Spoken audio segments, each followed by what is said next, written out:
오늘도 사랑이란 무엇인가에 대해서 설교를 해야 되는데 광복 감사주일이기 때문에 또 한 주를 더 미뤄서 다음 주에 하도록 하고, 오늘은 광복 감사주일에 대한 설교를 하도록 하겠습니다.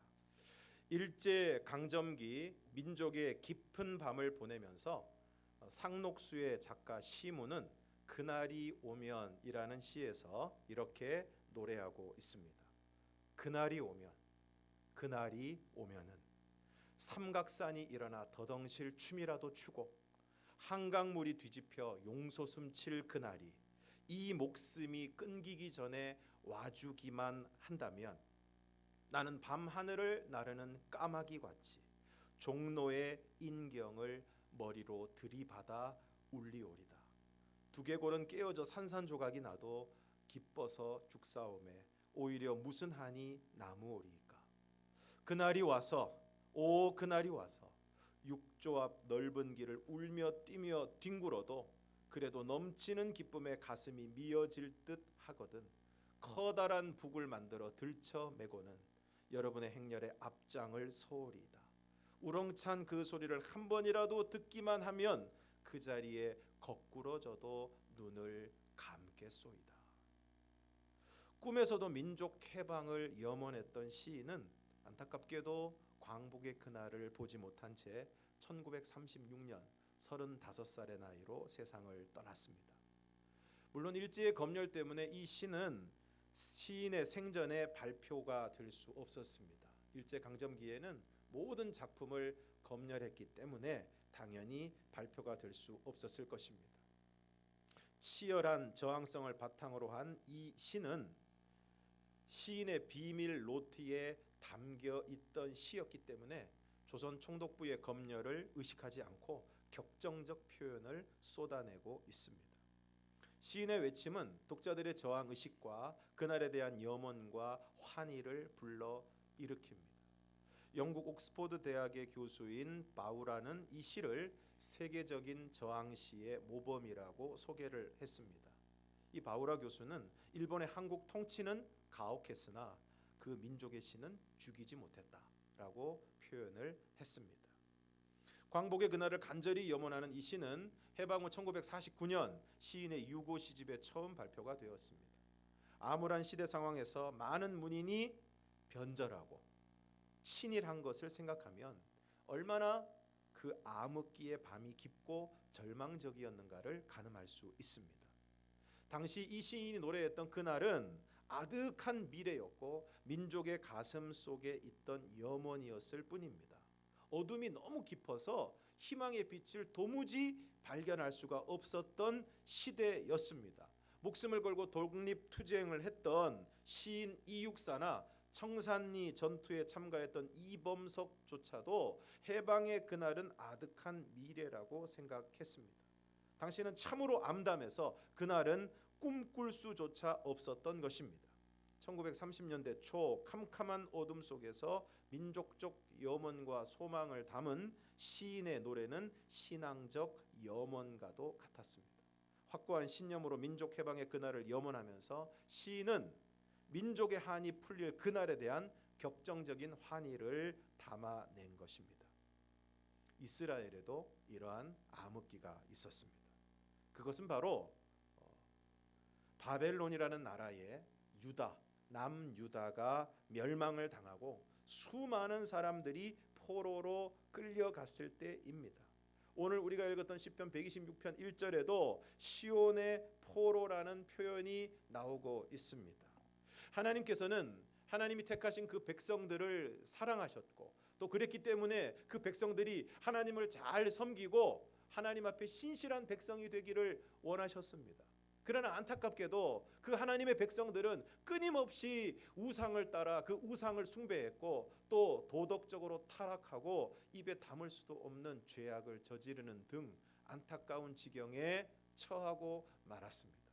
하나님은 그러한 백성들을 안타깝게 여기셔서 수많은 선지자들을 보내셔서 그 모든 우상 숭배를 끝내고 그 모든 안타까운 죄악에서 돌이켜서 이제는 여호와께로 돌아오라고 회개하고 하나님의 말씀을 따라 살아가라고 끊임없이 말씀하셨지만 안타깝게도 그 백성들은 하나님의 말씀을 듣지 않았습니다. 그 결과 하나님께서 주변 나라들을 일으키셔서 그 나라들을 통해서 이 이스라엘을 어렵게 하시고 또 그 백성들로 하여금 회개하고 깨우치기를 원하셨지만 그들은 더욱 우상을 숭배하고 도덕적으로 타락한 삶을 살아가고 말았습니다. 그리고 그러한 주변 나라들의 위협과 공격으로 인한 어려움 속에서 하나님을 찾고 하나님께 돌아오는 것이 아니라 또 다른 강대국의 도움을 요청하고 애굽에 사신을 보내고 애굽의 도움을 요청하는 모습으로 그 어려움을 모면하려고 했던 것입니다. 이러한 그 백성들을 향해서 여호와 하나님께서 이렇게 말씀하십니다. 이사야 31장 1절에서 3절을 함께 읽겠습니다. 시작. 도움을 구하러 애굽으로 내려가는 자들은 화 있을진저 그들은 말을 의지하며 병거의 많음과 마병의 심히 강함을 의지하고 이스라엘의 거룩하신 이를 앙모하지 아니하며 여호와를 구하지 아니하나니 여호와께서도 지혜로우신즉 재앙을 내리실 것이라. 그의 말씀들을 변하게 하지 아니하시고 일어나사 악행하는 자들의 집을 치시며 행악을 돕는 자들을 치시리니 애굽은 사람이요 신이 아니며 그들의 말들은 육체요 영이 아니라 여호와께서 그의 손을 펴시면 돕는 자도 넘어지며 도움을 받는 자도 엎드러져서 다 함께 멸망하리라. 이처럼 여호와께로 돌아오지 않고 여전히 우상을 숭배하고 죄악에서 돌이키지 않음으로 말미암아 주변 나라들의 공격을 받고 위협을 받았던 이 이스라엘은 하나님께로 돌아와서 하나님께 도움을 구하고 하나님 앞에 회개하는 모습으로 나아가는 것이 아니라 그 어려움과 위기를 또 다른 강대국의 도움을 빌어서 그 어려움을 해결하고자 했습니다. 그렇게 했던 이스라엘 그리고 남유다는 결국 바벨론이라는 나라에 완전히 멸망하게 되고 그 땅에 있던 수많은 사람들이 바벨론의 포로로 끌려가게 됩니다. 독일의 혼성 그룹인 보니 M이라는 그룹이 1978년 발표한 노래 가운데 리버스 오브 바빌론이라는 노래가 있는데 이 노래의 가사가 이런 내용입니다. 바빌론의 강가에서 우린 앉아 있었지요. 우리들은 시온을 생각하며 눈물을 흘렸답니다. 바빌론의 강가에서 우린 앉아 있었지요. 우리는 시온을 생각하며 눈물을 흘렸답니다. 침략자들이 우리를 끌고 와서 노래를 하라고 합니다. 하지만 우리가 어떻게 이방의 땅에서 주님의 노래를 부를 수 있겠습니까? 우리를 포로로 잡아간 침략자들이 우리에게 노래를 하라고 합니다. 하지만 우리가 어떻게 주님의 노래를 이방의 땅에서 부를 수 있겠습니까? 여러분 어디서 많이 보던 내용이 아닙니까? 이 노래의 가사는 바로 시편 137편의 내용입니다. 시편 137편 1절에서 6절을 함께 읽겠습니다. 시작. 우리가 바벨론의 여러 강변 거기에 앉아서 시온을 기억하며 울었도다. 그 중에 버드나무에 우리가 우리의 수금을 걸었나니 이는 우리를 사로잡은 자가 거기서 우리에게 노래를 청하며 우리를 황폐하게 한 자가 기쁨을 청하고 자기들을 위하여 시온의 노래 중 하나를 노래하라 함이로다. 우리가 이방 땅에서 어찌 여호와의 노래를 부를까? 예루살렘아 내가 너를 잊을진대 내 오른손이 그의 제주를 잊을지로다. 내가 예루살렘을 기억하지 아니하거나 내가 가장 즐거워하는 것보다 더 즐거워하지 아니할진대 내 혀가 내 입천장에 붙을지로다. 오늘 이스라엘 백성들이 이 유다 백성들이 바벨론의 포로로 끌려가서 그 바벨론의 강변에 앉아서 시온을 기억하며 울었다는 것입니다. 그리고 그 중에 버드나무에 우리가 우리의 수금, 노래를 부를 때 타는 그 수금을 걸었다는 것입니다. 왜 그렇습니까? 더 이상 노래할 이유가 없다는 것입니다. 노래를 부를 수 없다는 것입니다. 남의 나라의 포로로 끌려와서 나라를 잃어버리고 나라가 망하고 남의 나라의 포로로 끌려와서 있는 그 상태에서 무슨 노래를 부를 수 있겠느냐는 것입니다. 그런데 3절에 보면 우리를 사로잡은 자가 거기서 우리에게 노래를 청하며 우리를 황폐하게 한 자가 기쁨을 청하고 자기들을 위하여 시온의 노래 중 하나를 노래하라 하미로다. 그들을 붙잡아온 이 바벨론 사람들이 이 이스라엘 백성들에게 이 유다 백성들에게 노래를 한번 불러보라는 것입니다. 노래를 한번 불러보라는 것입니다. 그것도 여호와의 노래를 한번, 시온의 노래를 너희가 예배드릴 때 부르는 찬양곡을 한번 불러보라는 것입니다. 그러면서 4절에서 우리가 이방 땅에서 어찌 여호와의 노래를 부를까, 한탄하고 있는 이스라엘 백성들의 모습을 볼 수 있습니다. 우리나라 역시 1910년 일제의 침략으로 국권을 상실하고 8월 29일 한일 합병 조약을 체결하게 되는데, 8개조로 된 이 조약은 제1조에서 한국 전부에 관한 일제의 통치권을 완전히 또 영구히 일제에 넘길 것을 규정하고 있습니다. 이때부터 일제는 총독부를 세워서 한국 통치의 총본산으로 삼았고, 한국에서의 경제적 지배를 확립하기 위해서 금융, 광업, 임업, 어업, 운수, 통신 등 산업의 모든 분야를 완전히 독점하고 말았습니다. 뿐만 아니라 일제는 1910년부터 1918년까지 토지조사 사업이라는 미명하에 한국 농업의 지배체제를 확립함과 동시에 많은 토지를 탈취, 대다수의 한국 농민이 일제 수탈의 대상으로 전락하고 말았고, 또 1910년 12월에 내려진 회사령은 한국인의 기업 설립을 사실상 불가능하게 만들었습니다. 문화 교육 면에 있어서도 한국 고유의 전통은 하나하나 파괴되어 갔고, 사립 학교령으로 인해서 한국민이 주체가 된 교육기관은 존재 자체가 불가능할 정도가 되었습니다. 언론과 출판 역시 단속이 심해졌습니다. 조금이라도 일제를 비방하거나 민족 정신을 고취하거나 독립에 대해서 이야기하거나 그런 이야기가 들어있으면 모든 것을 다 삭제해버렸습니다. 또한 일어 사용이 강요가 되었고, 일체 집회가 금지가 되어서 한국의 민족 문화 및 예술의 발전은 기대할 수 없게 되었습니다. 그리고 강제징용으로 수많은 사람들이 열악한 일터로 끌려가 고초를 겪게 되었고, 수많은 사람들이 명분도 없는 전쟁에 동원이 되어서 목숨을 잃고, 또 위안부로 끌려가서 죽음보다 못한 삶을 강요받았습니다. 그런데 이러한 참혹하고 비참한 포로 생활이 일제의 통치가 도무지 끝나지를 않는 것입니다. 처음에 이 유다 백성들이 바벨론에 끌려와서 포로 생활을 할 때에는 그래도 조금 지나면 우리가 고국으로 돌아갈 수 있는 길이 열리지 않을까, 어떻게 다시 고향 땅으로 돌아갈 수 있지 않을까, 그런 기대를 가졌지만 이것이 10년, 20년, 30년, 60년, 무려 70년이 넘도록 포로 생활을 하게 되면서, 그럼에도 불구하고 여전히 자신들을 망하게 하고 포로로 붙잡아온 바벨론은 강성하고 자신들은 하나도 힘이 없고, 이런 상황 속에서 도무지 포로 생활을 끝날 것 같지 않은 절망에 빠지게 되었습니다. 에스겔 37장 1절과 2절을 함께 읽겠습니다. 시작. 여호와께서 권능으로 내게 임재하시고 그의 영으로 나를 데리고 가서 골짜기 가운데 두셨는데 거기 뼈가 가득하더라. 나를 그 뼈 사방으로 지나가게 하시기로 본즉 그 골짜기 지면에 뼈가 심이 많고 아주 말랐더라. 여호와께서 에스겔 선지자를 데리고 골짜기 가운데 가셨는데 거기에 뼈가 심이 많고 아주 말라 있었다는 것입니다. 우리가 잘 알고 있는 마른 뼈 환상입니다. 뼈가 아주 말랐다는 것은 뭘 얘기하고 있는 것입니까? 죽은 지가 오래되었다는 것입니다. 죽은 지가 오래되었다는 것은 뭘 의미하는 것입니까? 살아날 가능성이 없다는 것입니다. 그러면서 이 마른 뼈들은 누구를 말씀하고 있는 것입니까? 에스겔 37장 11절 함께 읽겠습니다. 시작. 또 내게 이르시되 인자야 이 뼈들은 이스라엘 온 족속이라. 그들이 이르기를 우리의 뼈들이 말랐고 우리의 소망이 없어졌으니 우리는 다 멸절되었다 하느니라.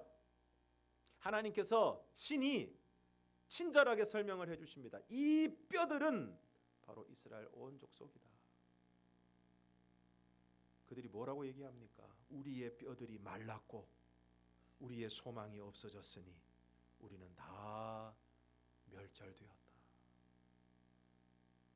우리나라 역시 일제 말기에 많은 지도자들과 지식인들이 변절했습니다. 이름만 대면 알만한 사람들이, 교과서에 글이 실려 있는 그 사람들이 일제를 찬양하고 천황 숭배와 일제가 일으킨 전쟁에 청년들의 참여를, 참전을 독려하는 글들을 쓰는 그런 친일 행위를 한 것입니다. 왜 그랬습니까? 일제가 망할 것 같지 않았기 때문입니다. 일본이 너무 강성합니다. 일본이 강할 뿐만 아니라 다른 나라들까지 다 정복하고 이 아시아 지역을 거의 정복하고 지배하는 그러한 모습 속에서 이제 우리의 독립은 불가능하다. 우리는 우리에게 해방이란 있을 수 없다. 그러므로 이제는 일본에 복종하며 살아갈 수밖에 없다. 포로 생활이 끝나고 고국으로 돌아가기 위해서는 유다가 강해지든가 아니면 바벨론이 약해지든가 해야 되는데 두 가지 모두 안 되는 것입니다. 남의 나라에 포로로 끌려와서 이 유대인들은 포로라는 신분으로, 그 여인들은 말할 것도 없고 남자들도 강제 노동과 학대에 시달리고 갖은 수모와 고통을 당하고 있고, 바벨론은 여전히 강성한 것입니다. 그러니까 자신들을 마른 뼈라고 하면서 소망이 없다. 우리는 다 멸절됐다. 이제 끝났다. 끝장났다. 그렇게 이야기를 하는 것입니다.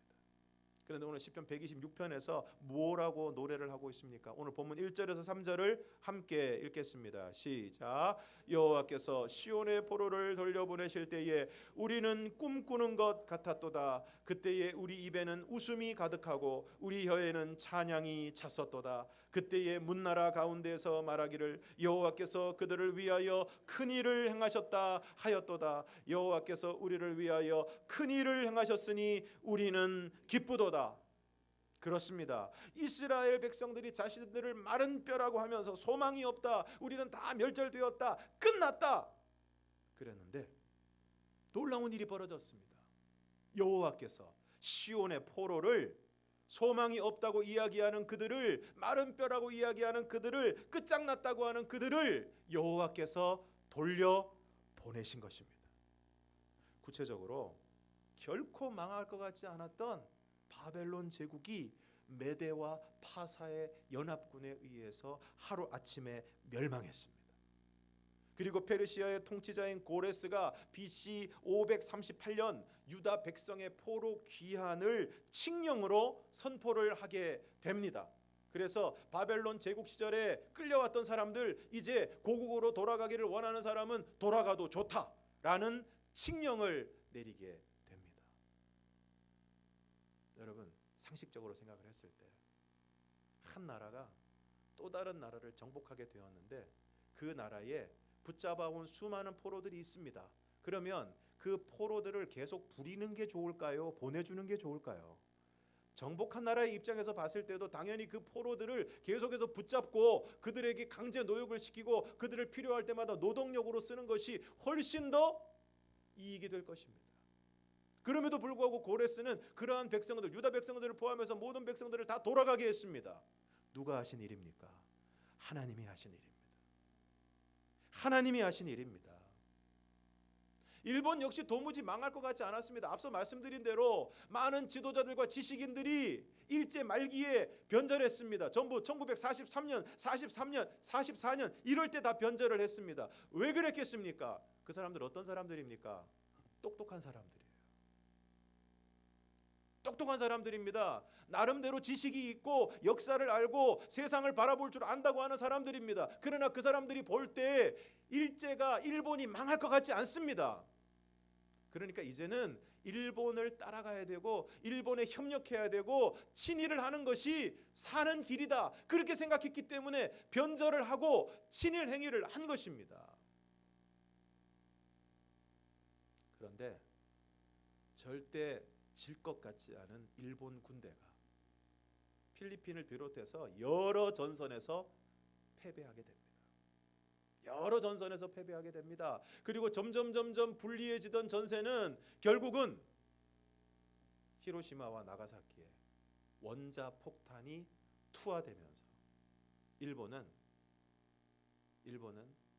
무조건 항복하게 됩니다. 그리고 우리나라는 그토록 바라던 광복을 맞이하게 되었습니다. 오늘 우리가 분명히 알아야 될 것이 있습니다. 시온의 포로를 돌려보내신 분이 누구십니까? 여호와 하나님이신 줄 믿습니다. 여호와께서 시온의 포로를 돌려보내실 때에 뭐라고 노래하고 있습니까? 우리는 꿈꾸는 것 같았도다. 왜 꿈꾸는 것 같았습니까? 전혀 기대하지 않았습니다. 불가능하다고 생각했습니다.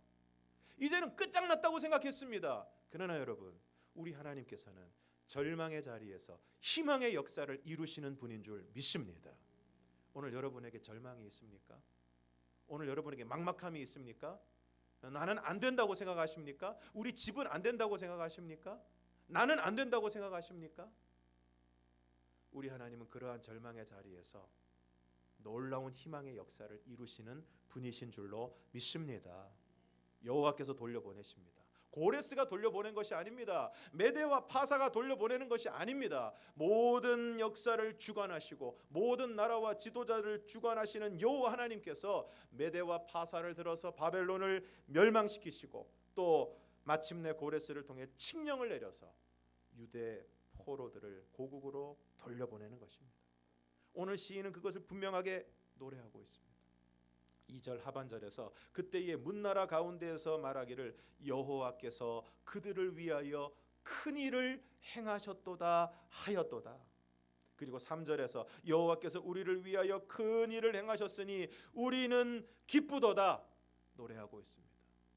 이 하나님께서 오늘 저와 여러분에게 큰 일을 행하시기를 바랍니다. 오늘 우리 가정과 교회에 큰 일을 행하여 주시기를 바랍니다. 이 나라와 이 민족 가운데 계속해서 큰 일을 이루어 주시기를 간절히 소원합니다. 왜 문나라들이 여호와께서 그들을 위하여 큰 일을 행하셨다고 이야기하고 있습니까? 다른 사람들이 봐도, 안 믿는 사람들이 봐도, 그 나라들이 봐도, 이방 나라들이 봐도 유다의 해방은 유다의 힘으로 한 것이 아니라는 것이 명백했기 때문입니다. 포로된 사람들이 무슨 힘이 있어서 스스로의 힘으로 그 포로의 자리를 벗어날 수 있습니까? 상식적으로 얘기가 되지 않습니다. 여호와께서 그들을 위하여 큰 일을 행하셨다. 우리나라의 해방도 마찬가지입니다.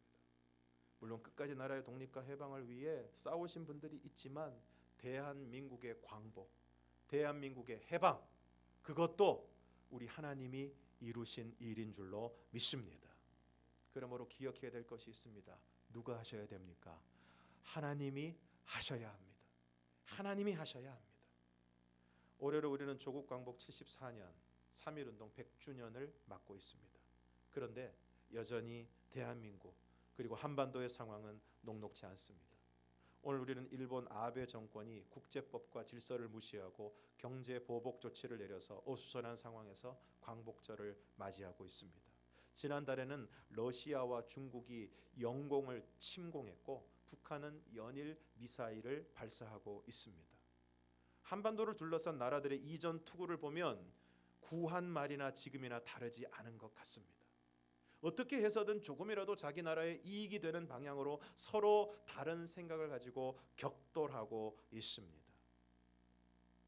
과연 지금 우리나라가 누구를 믿을 수 있을까요? 미국을 믿을 수 있을까요? 어떤 사람들이 이야기하는 것처럼 그래도 미워도 일본을 붙잡아야 할까요? 과연 북한과의 협력이 우리에게 새로운 희망의 길이 될 수 있을까요? 이것에 대한 대답은 이미 나와 있습니다. 앞서 우리가 보았던 이사야 31장 1절 도움을 구하러 애굽으로 내려가는 자들은 화 있을진저 그들은 말을 의지하고 병거의 많음과 마병의 심히 강함을 의지하고 이스라엘의 거룩하신 이를 앙모하지 아니하며 여호와를 구하지 아니하나니. 사랑하는 여러분, 오늘 우리가 의지해야 될 것은 애굽이 아닙니다. 힘 있는 나라가 아닙니다. 말을 의지하고 병거의 많음과 마병의 심히 강함을 의지하는 것이 아닙니다. 오늘 우리가 의지해야 할 분은 여호와 하나님이신 줄로 믿습니다. 시온의 포로를 돌려보내시고 우리에게 광복을 허락하신 여호와 하나님, 그 하나님이 이 나라를 붙들어 주시고 보호하여 주시고 인도하여 주시고 세워 주시기를 원합니다. 역대하 20장을 보면 유다 왕 여호사밧이 모압과 암몬 자손들이 마온 사람들과 함께 유다에 쳐들어왔을 때 이 여호사밧 왕은 여호와를 향하여 낯을 향하고 간구하고 온 유다 백성에게 금식을 선포합니다. 그리고 여호사밧이 여호와의 전 셋들 앞에서 유다와 예루살렘 회중 가운데 서서 기도합니다.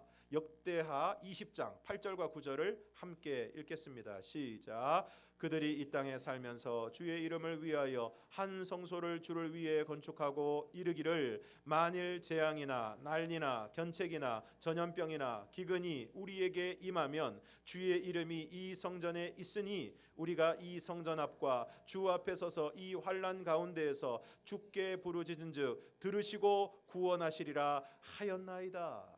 오늘 여호사밧 왕이 기도를 시작하면서 성전을 지을 때, 성전을 짓고 난 다음에 솔로몬이 하나님께 드린 기도를 상기시키면서 12절에서 다음과 같이 기도하고 있습니다. 12절을 함께 읽겠습니다. 시작. 우리 하나님이여 그들을 징벌하지 아니하시나이까. 우리를 치러 오는 이 큰 무리를 우리가 대적할 능력이 없고 어떻게 할 줄도 알지 못하옵고 오직 주만 바라보나이다 하고. 역사책을 이렇게 보면 구한말 일제가 우리나라를 삼키려고 할 때 우리나라가 너무 힘이 없어요. 너무 무력해요. 지도자들이 너무 무력합니다. 제대로 된 지도자가 없어요. 군사력도 없습니다. 경제는 말할 것도 없고. 그러한 우리나라를 일본 제국주의는 무력으로 국권과 강토를 빼앗았습니다. 지금도 다르지 않습니다.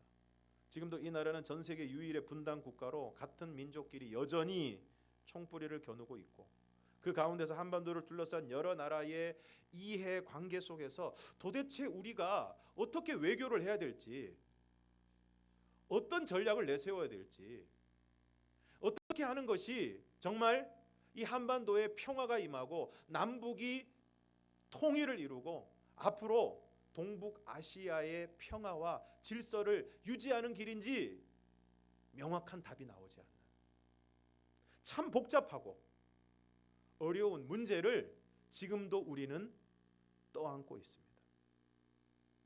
과연 누구를 믿고 누구를 의지할 수 있겠습니까? 그리고 같은 나라, 같은 민족이면서도 이토록 다른 말과 주장을 하면서 치열하게 분열하는 나라가 어디 있겠습니까? 이처럼 오늘 우리는 여전히 힘이 없습니다. 길이 잘 보이지 않습니다. 막막하고 답답합니다.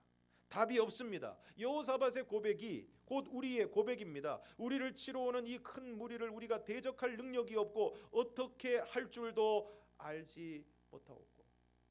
정말 모르겠습니다. 남북 문제를 앞으로 어떻게 풀어나가야 할지, 일본과의 관계를 어떻게 해야 될지, 또 주변 나라들과의 관계 속에서 우리는 어떤 길을 걸어야 할지 참 어렵습니다. 그러나 여호사밧의 고백에 우리의 소망이 있습니다. 오직 주만 바라보나이다. 그렇습니다. 오늘 우리가 해야 될 일은 오직 주만 바라보는 것입니다. 힘 있는 나라를 바라보는 것이 아닙니다. 최신 무기가 아닙니다. 어떤 지도자가 아닙니다. 오늘 우리가 해야 될 일은 오직 주만 바라보는 것입니다. 오늘 우리가 의지해야 될 분은 여호와 하나님이십니다. 우리의 진정한 도움이 되시는 분은 우리 하나님 여호와 한 분인 줄로 믿습니다. 그러므로 오늘 우리는 지금까지 그러했던 것처럼 이제도 우리 주만 바라보고 우리의 도움이 되시고 힘이 되시는 여호와 하나님만을 바라보고 의지하는 삶을 살아가야 할 줄로 믿습니다. 지금까지 우리는 일제 강점기와 동족 상잔의 비극을 지나면서 그리고 역사의 수많은 위기와 경제 위기 가운데서도 지금까지 온 것은 그러한 위기의 때마다 그리고 어쩌면 늘 위기인 이 나라를 위해서 새벽마다 예배 때마다 교회와 기도원에서 그리고 수많은 기도의 자리에서 이 나라와 이 민족을 불쌍히 여겨달라고 오직 하나님의 도우심을 구하는 성도들의 기도가 있었기에 이 나라와 이 민족이 수많은 위기와 어려움 가운데서도 여기까지 오게 된 줄로 믿습니다. 지금도 우리가 바라보아야 될 분은 어떤 나라가 아닙니다. 어떤 지도자가 아닙니다. 어떤 대단한 일이 거짓말처럼 생겨나는 것을 기대하는 것이 아닙니다.